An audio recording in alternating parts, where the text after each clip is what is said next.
Lights, camera, and action.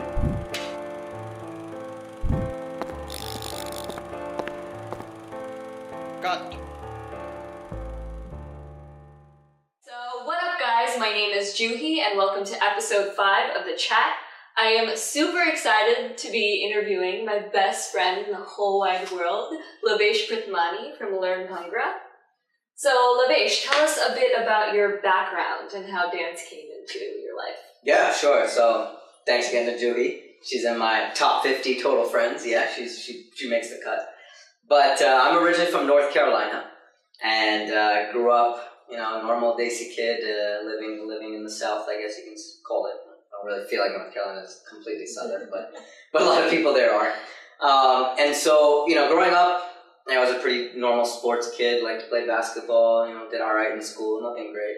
But when I got to, I think, later in high school, I had a lot of Punjabi friends, and we were kind of the only Punjabis in, like, the community. And we were like, hey man, all the girls really like guys who dance, and we all realized we're not going to be like professional athletes anymore, because, you know, we kind of washed up at that point. We're already 17, so none of us were going to be professional basketball or football players. So he said, all right, why don't we get in this competitive thing called Bhangra? I mean, it seems like everybody's doing it, right? And so we started doing local performances, you know, at our like Diwali programs and whatnot. Yeah, and from there it just became, wow, I actually really like this. It's not just something that, you know, hang out with cool other Indian kids.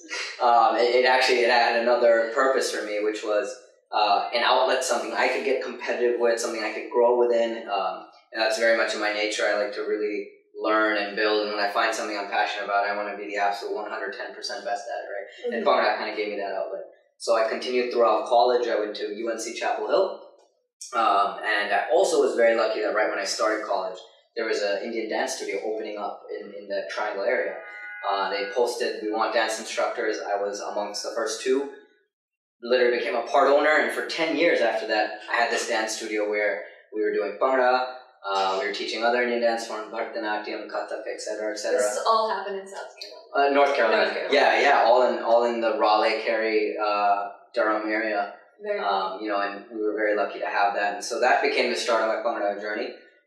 From teaching, from coaching, from competing, all that, you know, mixed in through my academy and some experiences in college too. So is this something that you've always like knew you had, just to be on stage to teach, like?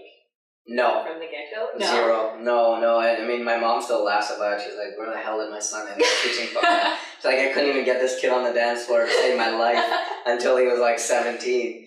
You know, I mean, I really didn't like dancing at all as a kid. Never thought I was going to do it. I don't think I showed an aptitude to teach. We used to boss around my like cousins and stuff. I don't know if that really counts, but you know, I don't think I really had any of that exposure growing up. But I think I found that calling at my academy. You know, that okay, there was nobody teaching it. I was passionate about learning it.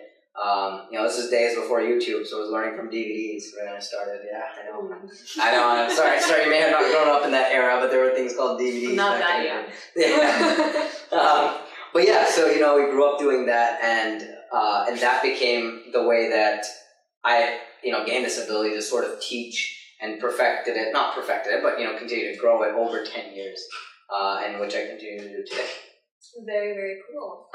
So, I mean, now that we've talked about a bit of your background, tell us how you got to learn Bhangra, a little bit about it, and where it came to be.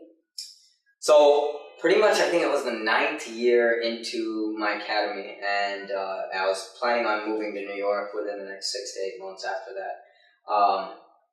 You know, I wanted to be able to grow Bhangra outside of just being in a local place, right? I mean, we had done phenomenally, knock on wood. It was it was a blessing that we had almost 200 Bhangra students at one point. Wow. In this small place. And while it was great, it was also like, I want to be able to spread this. And one of the big motivations was my coach. About 4 or 5 years into me learning or teaching Bhangra, I was very fortunate that this gentleman from Ludhiana had moved to Raleigh, and where I was from, and he happened to get connected with one of the guys on my team, my competitive team. He came to our practice, and the first day, I mean, he showed me one step. I was like, everything I learned was like, wow, I need to rethink this. So I had the opportunity to learn from him a few years, and I realized this is something I want to spread. It was great that I was spreading it in my academy to the best of my ability, what he taught me, but I wanted the world to see kind of what beautiful, simple, folk, traditional Bhangra could look like. And that was a real inspiration because one night, a friend of mine, he's a software developer, he's a co-founder of our company. We were just sitting at a Taco Bell, where else would we be, right? And he was, he was like, hey man, I want to make an app. I'm the developer. I think it'd be cool to make an app. Everybody's making a freaking app, right? And from my side, I was like, well, the only thing I have some kind of background knowledge, talent in is Bhangra right now. He's like, what if you made a Learn Bhangra app? And we're like, all right, yeah, what if we shot these videos? Because there was no resource there were limited resources, I should say, that taught you all the folk steps, that really explained how to do it. I had been doing that for a long time, so we thought, let's put two and two together. Let's make a high-quality video production with diverse backgrounds, show that it's not just Indians, it's anybody can do it. And on the coding side, Sandeep, my friend, basically project managed the whole coding. And our company started as just an app. So about 3 years ago, we started as just that app, and we launched it for iOS and Android. Right. And that's the origins. From there, it's morphed into a whole lot more. Wow, very cool. So I've taken a few of his classes actually, and I actually can see that you try very hard to include those kind of explanations for the steps, their origin. It's very important to know. We're just doing these steps, but there's so much history behind them. Yeah. So kind of like, how was that process of just like learning each and every step and what it meant? Like, how did it come to be? Yeah, so like I said, when I first started, it was DVDs. It was mimicry. And I think that's a problem maybe a lot of dancers have, that, if you don't have resources in your area, nowadays it's a little easier with, the internet being more widespread, people being more connected. But even 5-10 years ago and then past that, it's harder to have these connections. So I could only mimic what I saw for a while. Right. And that got me to a certain level.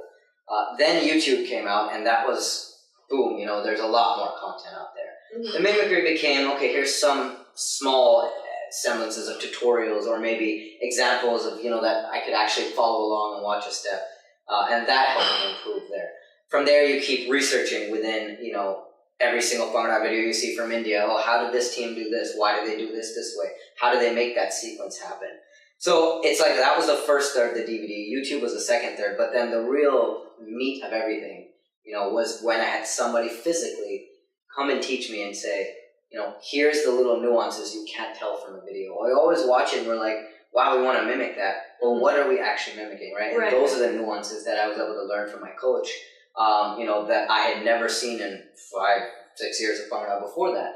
And then I finally started to understand, oh, that's why that step looks that way. Or that's why that step's done that way, et cetera, et cetera. So, it was really a long-term learning process. Yeah. I hate to say that nowadays it's a little, for me, I want to get back into learning. It's been a little hard with how busy Learn Bhangra has made me, to continue learning. But that's always something that's in the back of my mind, to keep going out there, keep looking, and have that chance to learn from those people that can help you kind of progress within it. So it's been a 3-part journey, you can say that. Very cool. Mm-hmm.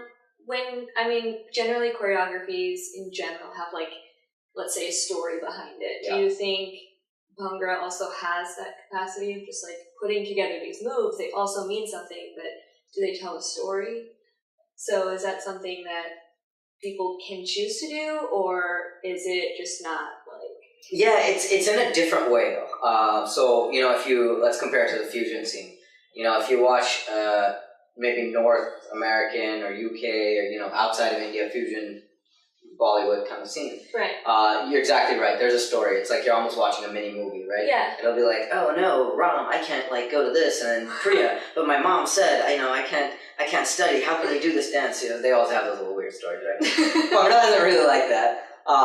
And typically, even in music Bhangra, you don't see that. Right. But where there is a little bit of a story is within each folk dance itself, because Bhangra is actually a conglomeration of many smaller folk dances, right? Mm-hmm. So depending on the song, depending on the boli, which is the thing being sung, you know. Yeah. Depending on that, sometimes there is a little bit of a story, or even there is a very long historical significance to the actual bully itself that is being done. So it's kind of more like haphazard stories in a way that are put together. That typically is how Bhangra is done. Mm-hmm. It's not usually one theme that's made throughout. Mm-hmm. It's not to say that nobody can do it. It's been done actually for the first time really ever this year. Really? Some teams kind of tried it.